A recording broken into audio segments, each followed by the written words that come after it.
Hello, everyone. Welcome back to the Surfside Recovery Podcast. My name is Brian Licata, and we just wanted to let you guys know that if you or anyone is struggling with addiction, to please reach out to Surfside.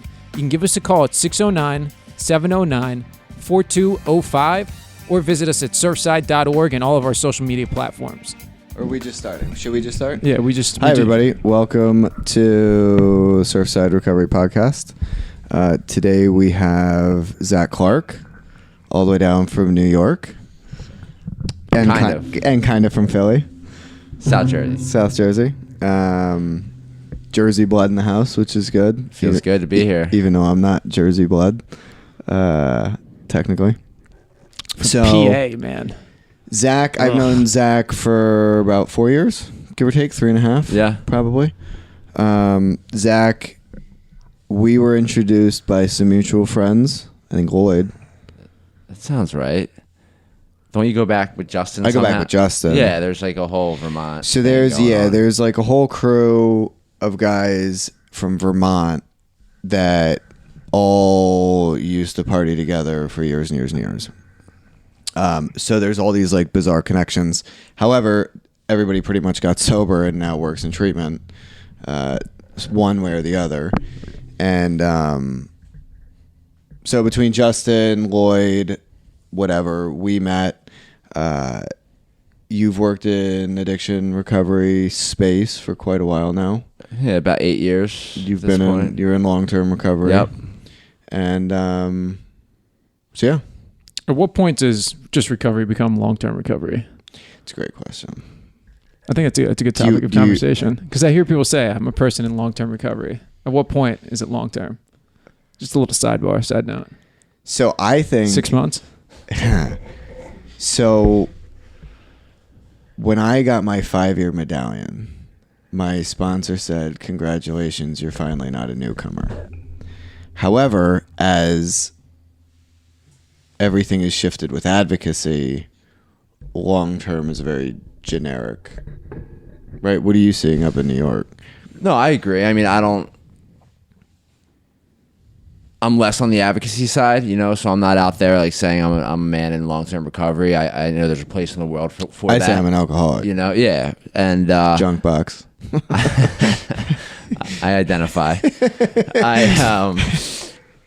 But, I will say that for whatever reason lately, like you're seeing more and more guys with 10, 15, 20 years going back out, which is scary to me and a helpful reminder that like,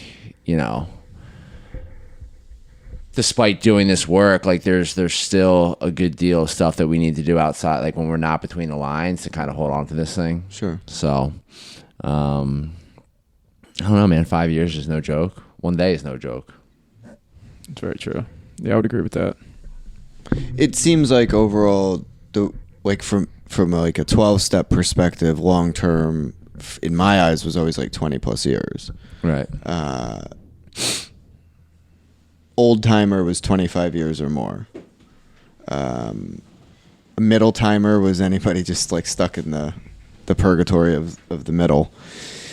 And then we've got like newcomers, but it seems like there's folks in advocacy who speak all over the country, with under a year sober, and they introduce themselves as someone being in long-term recovery. I think probably because they don't want to say like, "Hey, I'm a newcomer. I just got sober." Right. And saying you're in like, it also goes back to this guy that I used to get when I got sober. He couldn't stay sober, and he'd been in recovery for 30 years.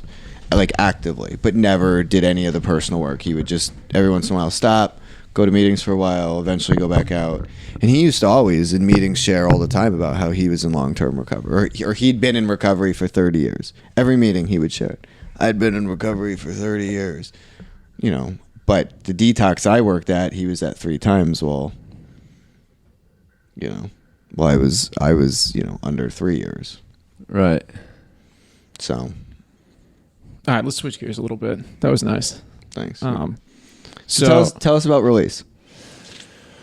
So Release was co-founded just about 3 years ago with me and my partner Justin Gerland, who you know and who Lloyd knows and who a lot of our friends know. I met Justin, like I said, about 8 years ago, and we started working together at an organization in New York City. And, we had a lot of fun there. We helped a lot of people there. We did our time. We were there for just under 5 years.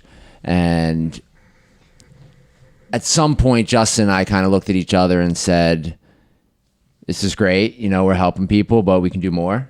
And I was living in the city at the time, as was Justin, really looking at what's next for us. And we got a call in late 2016-ish, and it was from a friend who worked in the field. And he said, look, there's this property up in Westchester County. It is beautiful. It is sitting on 3 acres. Guys were in there trying to do sober living previously. Didn't necessarily work out. There had actually been an overdose, which was highly publicized in the home. And so we had reason to pause, right? We had reason to pause, but we went up there and we looked at this place and we knew like it was something special, right? So we decided, much to the dismay of some of our, I would say, like advisors and people that we were consulting with, to move forward with this project. And we acquired the property and started to build Release. So Release is a 17-bed transitional living up in Westchester County, northern Westchester County, which for those of you who don't know is about 45 minutes north of New York City. We believe in community, right? We believe in that human connection. I think for me personally, with everything that we're seeing in the field, and look, man, I think there's a place for MAT, and I think there's a place for some of the newer modalities. Yeah, that we're seeing. But for me and what I've seen, it goes back to that human connection. So that's really something that we're focused on up there. And we have had this beautiful experience of really building a community, much like you've done down here with Surfside, and guys are coming in, they're staying long-term, 6 to 9 months. They're putting together some sober time, and then they're choosing to actually stay locally. They're getting jobs and they're getting back on their feet. And it's been really an amazing journey. And then, in addition to that, Justin and I do a lot of kind of boots on the ground work with interventions and some case management. And, just like I see your phone ringing as I'm rolling up today, I mean, we're getting calls from everywhere, and we try to do our best to be available, and help these families that are struggling. So that's a brief synopsis. And one of our graduates, a friend of yours, yes, worked for you for a minute. Yep, lives with Brian. Okay, small world, right? Full circle, yeah. Yep, full circle.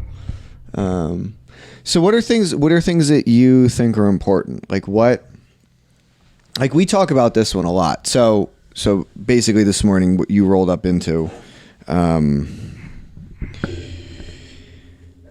What you rolled up into was I was trying to help somebody get into a treatment center. There was an overdose. They overdosed last night. They're in the hospital.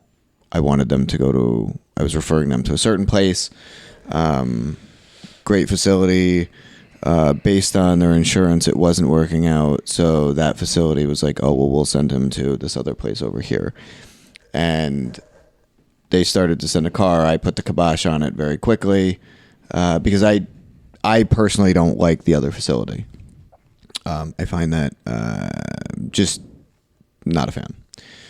So we rerouted, getting him to actually a place up in Medford area, which I think is pretty good. But what would you tell a family like who's looking for a program?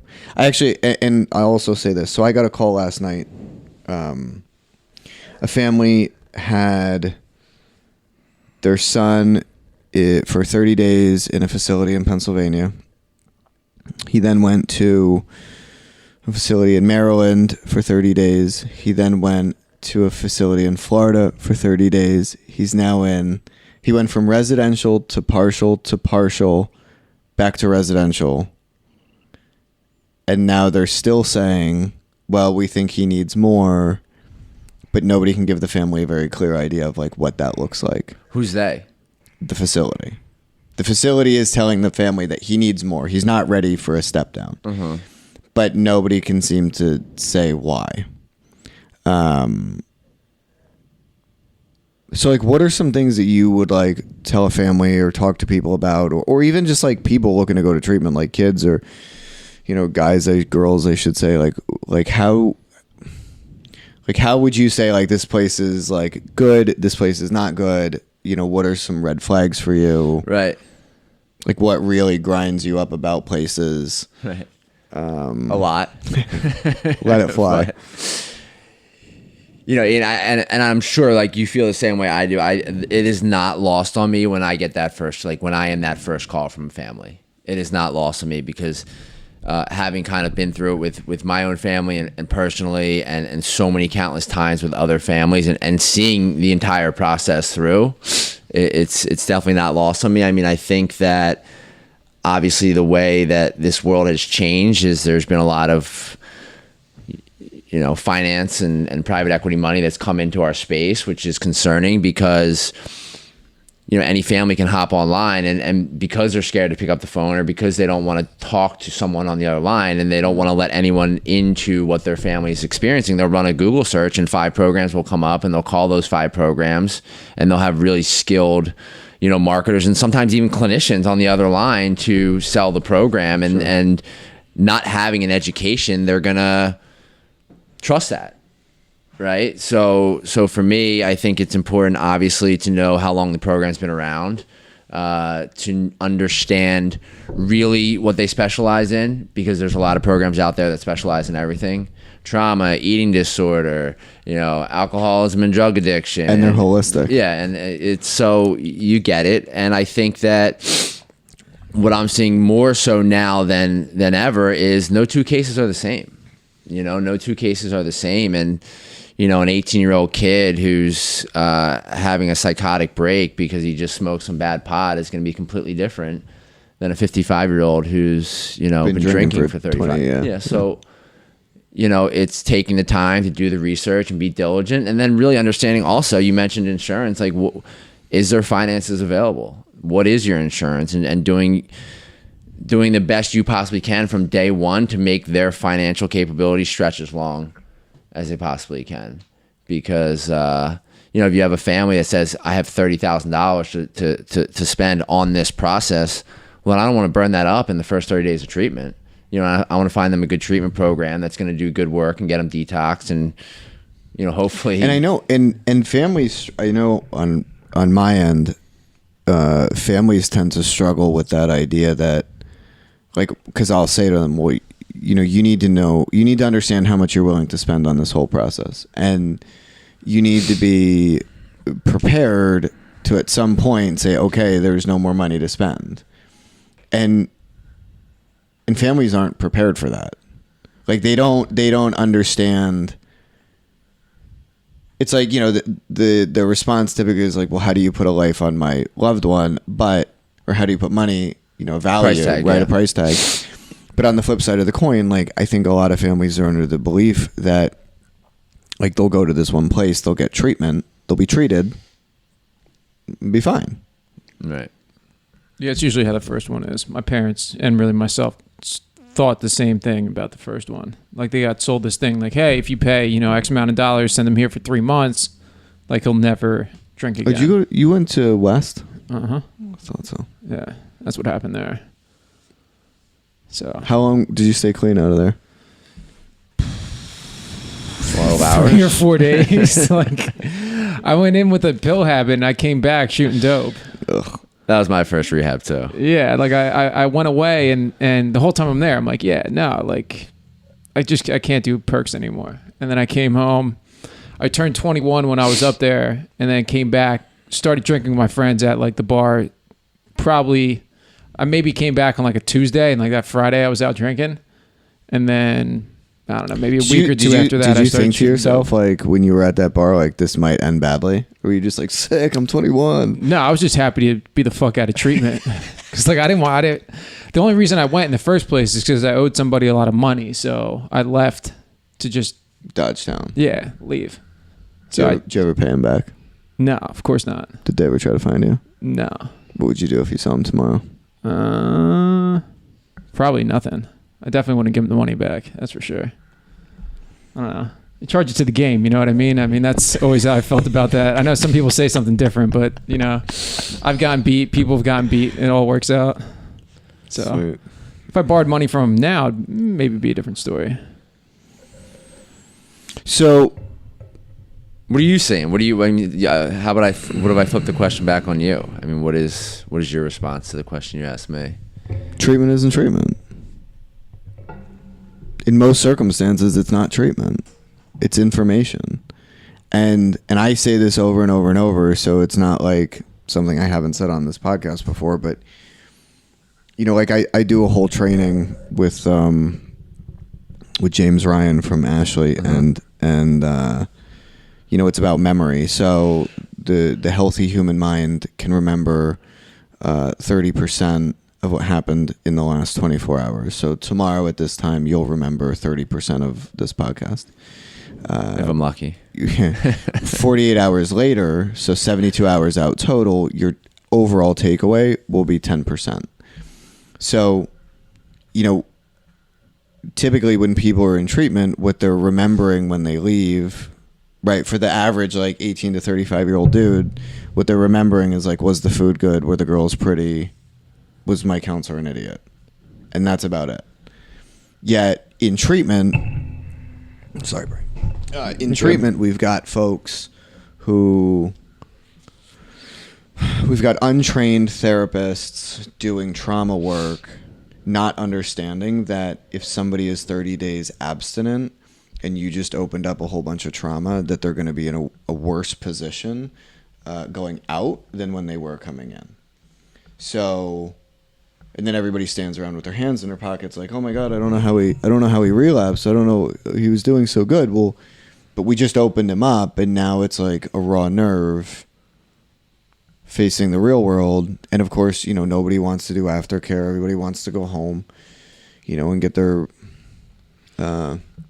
just get back onto things. And the reality of it is you can't push that stuff aside. So, you know, I think we're also seeing across, I mean, everywhere, like nationwide, we're seeing an influx of really well-meaning, good, untrained professionals. So what I say by that is like they're really, really solid people, like good women, men, you know, who are working on the front lines. They're doing the paperwork. They're doing the group sessions, the counseling sessions. You know, maybe it's even like the outreach and that type of stuff. But at the end of the day, they just got out of school. They don't have any personal experience with addiction, and it's because there's so many this boom in open another facility. There's this rapid market, and you just can't get people fast enough. You know, like if you're a licensed male clinician in the state of New Jersey, you're like, I don't know, you're like an anomaly. I mean, I know multiple facilities who have 0 men as counselors. Like, so, and they've got like, you know, anywhere from 50 to 100 plus beds. Could you imagine that? Like, could you imagine going into treatment and being like a guy who like really needs to have some like really needs to have like a strong male like work with them through some of their stuff to get them motivated to go to treatment? And, like, you can't even sit with a guy. It's kind of crazy to think about.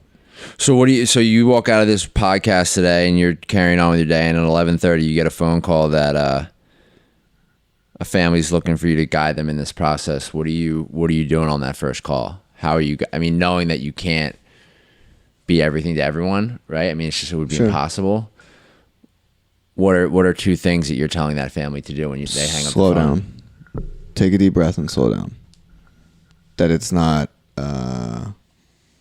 a crisis. Right, like the only he's been getting reason, high like this for 10 years. Like, yeah, it's not gonna, you know. It's a crisis if it's like it's a crisis if he's in the hospital and they're saying he's got to leave in 30 minutes and he's saying I want help. Then it's a crisis. But if he's just like, you know, out doing his thing, like, we can slow down for a few minutes. You know, and then I start, you know, try to get an assessment of the situation, and then I start talking about financials, because I think that, you know, there's a lot of people who are willing to pay out of pocket thinking that like if they go to this one place because it's really sounds really good, that it'll be the quick fix, not necessarily understanding that 50% of the people who go to rehab use the day they leave, right? Like the data from the CDC is saying that 75% of the people who struggle with substance use disorder actually recover, which is super good. However, it's going to take 7 attempts. So on average, it's going to take 7 attempts. So that's assuming the person is actively working towards treatment, right? Which means they're like in and out, they're in and out, they're in and out. However, they're going to have a 75% shot at getting sober if they continue to do that. Families are under the impression, right, that it's like this one time will be the time, and trying to really just do some education regardless of like what to call, and try to point people and get them some, appropriate information. That's where I typically go. And what keeps you going? Like we chose, I mean, like in terms of the work. How did this become an interview? We're supposed to be interviewing you. Go ahead and interview me. But look, doing good. Look, man, like I'm here, right? And I'm sitting here. I'm in like South Jersey. I'm happy to be home. I'm with a guy who I respect, and like we don't get to spend much time together, Thanks, right? man. And I think that I'm talking about you, obviously, who I just met, by the way. I like this paint color too. I was just kind of like, oh, thank you. Very warm. I might need to grab that off you. But anyway, I'm feeling good. But there are days which you've experienced, and I'm happy to answer this question myself, but like where I say, like, what are we doing? Especially in this sober living thing, because there's a lot of risks, there's a lot of liability. Eventually these guys are going to be in a place where they can walk out the door, and as we know, drugs are everywhere, alcohol bars on every corner. I know why I did this work. Like, I know why I chose sober living to really, because I had the treatment experience, right? And that was fine. And I just needed to be separated from society. I think that was the biggest thing for me. Like, I just needed to be separated from drugs and alcohol, because that was the only way I was going to actually stop. But the experience I had in transitioning to like an extended care program and then sober living, and taking my time with that process and really learning how to live was huge for me. And that's why I wake up every day and feel motivated to do the work that we do, because it's challenging. I don't know why sometimes. I mean, I've been doing this for 15 years, and I don't know what else I would do. So there's that. Coffee shop. I mean, something, just a CrossFit gym. I mean, you got this started right here. I know.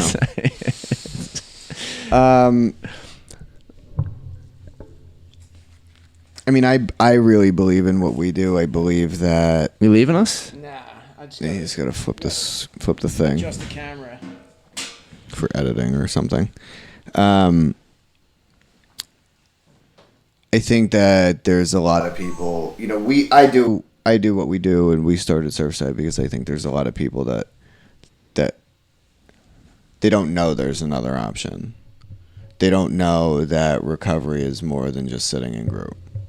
They don't know that recovery is more than 30 days getting out, getting high, struggling, 30 days getting out, getting high, struggling. I mean, our data is showing that 81% of our guys have been to at least 2 treatment centers, and 50-something% have been to at least 4.5. I think I went to like 12. Can you look that up? See how many I went to? Yeah. Is it in there? Yeah, it's in there. I'd like to see that. See if it's accurate too. 12, huh? I don't know, something like that. I like yeah, that. It was a lot. Most of them were in the last like 9 months. Like it was in, out, in, out, in, out. What's the number you think it is? I think 12. He thinks 12. Is it 12? 12. There you go. So, I think that setting people up to be able to be successful is like the missing link. We do a lot of this, like, avoid people, places, and things. Now go get a job and get money. Well, they were just getting high at work and spending their entire paycheck on drugs. So in treatment, they're going to say avoid people, places, and things. but then they get out and they got to go get a job and get money. It just makes no sense, right? It's like the system is not set up appropriately for people to succeed. Like we always talk about like the fantasy that you're presented with. I'd rather a guy be with me, right? Meet some girl, however he meets a girl, go out on a date, get his clock cleaned by some girl and like feel super uncomfortable, right? And come back to the house and talk about it. Yeah. All right, true. Rather than like, hey dude, don't date for the next year because that's some made up rule that we decided on 30 years ago in treatment. Yeah. And on 1 year and 1 day after you move out, you're going to go on a date and get your clock cleaned. And it's like, we always talk to like the real stuff that men don't hear, right? It's like money and women. Those take more guys out than anything else, in my opinion. Yep. So let's talk about that stuff and not just sweep it under the rug and make up some bullshit rule about like, hey dude, don't go on a date for a year. No, you're not allowed to have any cash in your wallet for, well, hey man, like I have a kid at home and you're not going to monitor my money. All right. Let's like have an adult conversation then. Mm-hmm. Sure. Yeah, I think one of the best things that you in particularly did for me was slowing everything down and not having to jump back into work. Because like that process that I was talking about where I would go from treatment, I would go into treatment, I would go to a sober living, I would get a job, I would get a paycheck, I would get high, I would go back to treatment. And then I just did that like over and over and over and over again for like 3 or 4 years. And then when I came down here, being able to kind of pause and not have to rush back into everything and start getting things back like incrementally, I think was one of the big reasons for my success up until this point. Not just jumping back into shit. I'm listening to Ian. What's that? You just listen to Ian. Yeah, I mean, despite not wanting to, I did, and it worked Brian out. is one of the 3 residents that wanted to come to Surfside. In the history of Surfside. Out of like 170, Yeah. Yeah, so when I was at a treatment center, this is probably one of my favorite stories. This is about, like how messed up treatment is. This is like a prime. Oh, we can talk about that story too. I forgot about that. The story I was going to talk about though is we had 15-minute phone time twice a week, and I didn't have anybody who I thought I'm sure I could have called some family and somebody would have answered, but I didn't think they would. Right. So I called him and talked to him for like two weeks, on and off. But had you known him before? Yeah, I had met him before. At a different place. Yeah, at a different place when he was doing like groups and stuff like that. But then I actually got so when I was at so he did the phone screening on the client phone because they didn't. The case management like never signed the release for him to like talk to me and none of that stuff. Well, that's the other thing. I mean, they're carrying caseloads of 16 patients, and like, how are they going to do an aftercare plan? So yeah, and part of the reason is like I had been to treatment so many times to know that those aftercare people are usually like overloaded with clients, and my insurance was going to cut at, I went in April like 10th or 11th. And my insurance was going to cut at the end of the month. So I knew that I only had 19 days to figure out some sort of plan. So the insurance was gone. I didn't have any money or anything like that. So I was like, all right, well, if I don't find something on my own, like they're just going to kick me out. I'm going to either go back to Camden or to like Salvation Army or something like that. I wasn't trying to do that. So that's when I started calling him. And they gave me a therapeutic discharge. Yeah, therapeutic. They kicked him out basically. Or against professional advice. Yeah, that's what it was. Yeah, for coming here, which was really kind of grinding my gears. He left 2 days early because we were taking all the guys on a trip to North Carolina, and there was going to be nobody around. So we kindly asked them like, "Hey, can you cut this short 2 days so he can admit and go? Otherwise, we're not going to be able to admit him." Because what he was going to learn in those last 2 days, and he didn't get in the first 12 treatments. Correct. Yeah. And mind you, I was there. It was my 4th time at the same place. Yeah. But so, I remember the girl saying to me though, she's like, here's your paperwork. You're going to get what was it, against professional advice? APA, yeah. I was like, remember sitting there in her office. I'm like, are you fucking kidding me? Like, I'm going to a long-term program. Yeah, I was like, what? How is this not good? I didn't need it for court or anything like that, so I didn't really care that much, but I just thought it was like really peculiar. Yeah. Like even me in my 19-day sober state was like, this is kind of crazy. But I mean, I guess it all worked out in the end anyway. It's not all bad. I mean, look, it served its purpose, and I look, treatment has we're dogging treatment a little bit, but like I do believe that treatment has a place in this world, obviously, and it saved my life. I needed treatment, and I think treatment with no follow up is. When it's not. Yeah, it's. Let's be clear. It's not treatment. Isn't the problem? It's the goofiness around it. Right. Right. It's like the stuff that. It's the stuff that people take advantage of families over, because families don't know what questions to ask.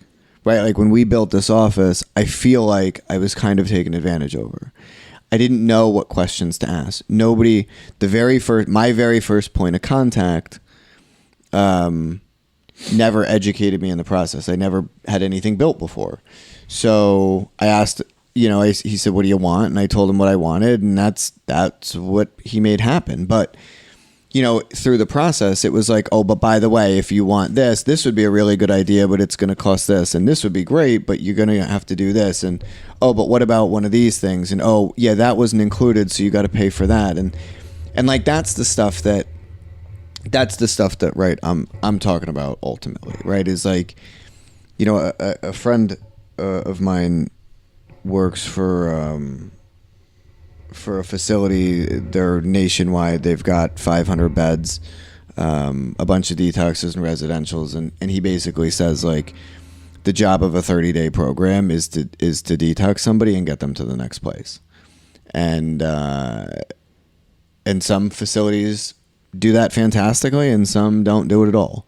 And the families don't necessarily understand that, right? And then there's always the case of like the guy or woman, for that matter, who has to go home for multiple reasons. So then, okay, if they have to go home, what kind of services are we going to set them up with? Yeah. How are we going to help them to succeed in that environment? It's just not a punishment, man. Yeah. And I think that's the piece that's lost for me. I laugh, I walk in here, I see some of this stuff on the walls, the fish ticket stubs, and the experience I've had since I got sober are fucking amazing. Yeah. And that's something that these guys and girls that we work with on a day, they need to hear that. Because if they think they're just going into treatment, getting a big book and a pat on the butt and saying get out there and go find it, like that doesn't sound too sexy to me. Sure. But like if I hear live music and we were talking about the marathon when I've run the last 6 New York City marathons. I mean that's crazy, and it's not like these are all things that I have because of my sobriety. I mean, being able to go down to South Philly yesterday with my dad and my brother and being stone cold sober, and having the best day ever, and not think about this would be so much better if. Sure. That's what you need to hear. Like that's what these guys need. In addition to good therapy and good aftercare, I mean, like it's not a punishment, man. But they don't get that sometimes because they have a an adolescent therapist who's not in recovery and doesn't understand the process and has been thrown like a caseload, and that's that. It's a wrap. Let's talk real quick about the marathon. Yeah. And then we'll wrap it up. Yeah. What was your time? 4:04. Is that good? 4 minutes and 4 seconds is pretty quick. I think finishing is good. Okay.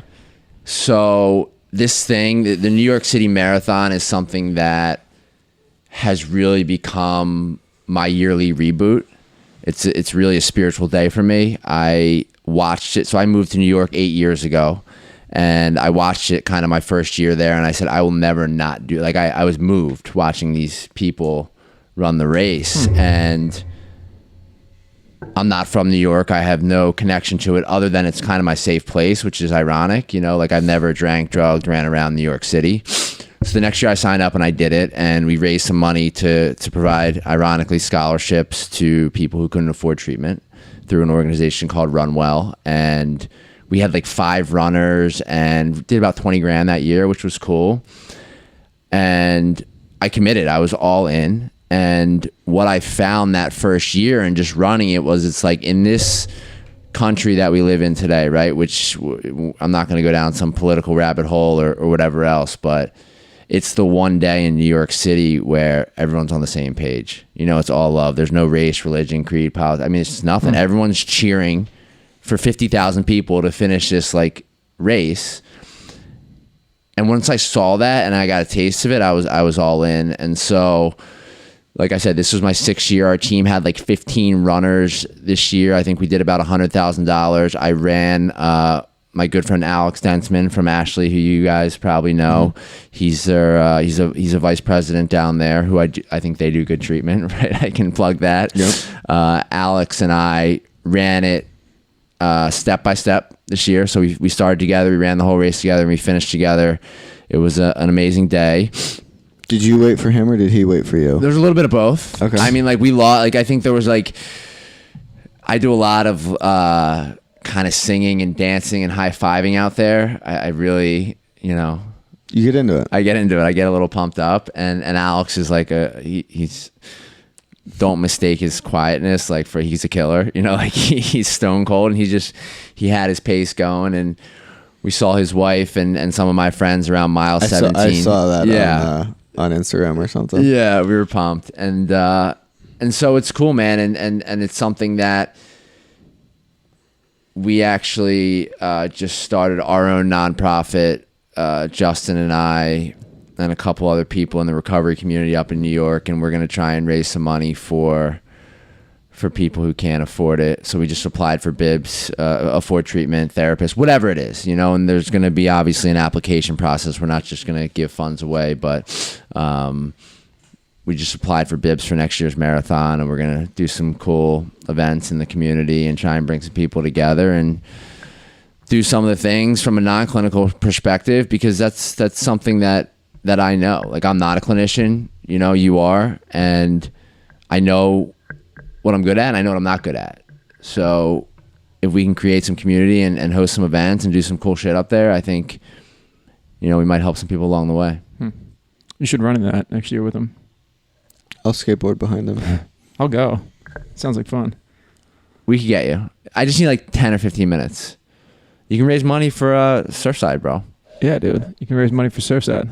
Or you can get one of these guys to run, and they can raise money for Surfside. Jared should do it. Jared would run. Gannon would run. Yeah, no. You gotta watch. You gotta go up and watch one year, and if you watch one year, it's... I'm afraid of New York. Why? New York scares me. It just scares me. So did I. I mean, my dad brought me up. Like I said, we grew up in Haddonfield, and he said, New York is crowded, it's expensive, the people suck, it smells bad, you know, so... It's a real Philly attitude. Yeah, of course I ended up there. And now I'm like, New York's the best. Yeah, New York's great. I'm actually going up there right after this is over. Okay. Yeah. Yeah, I love it. All right. I think that does it. We're almost out of time. Cool. Thank you. Thanks for coming down, man. I appreciate it. You guys. Keep doing what you're doing. It's been good. Thank you. See you next week. Cowabunga. As always, if you or someone you know is struggling, please reach out to Surfside. You can give us a call at 609-709-4205 or get us on the web at surfside.org.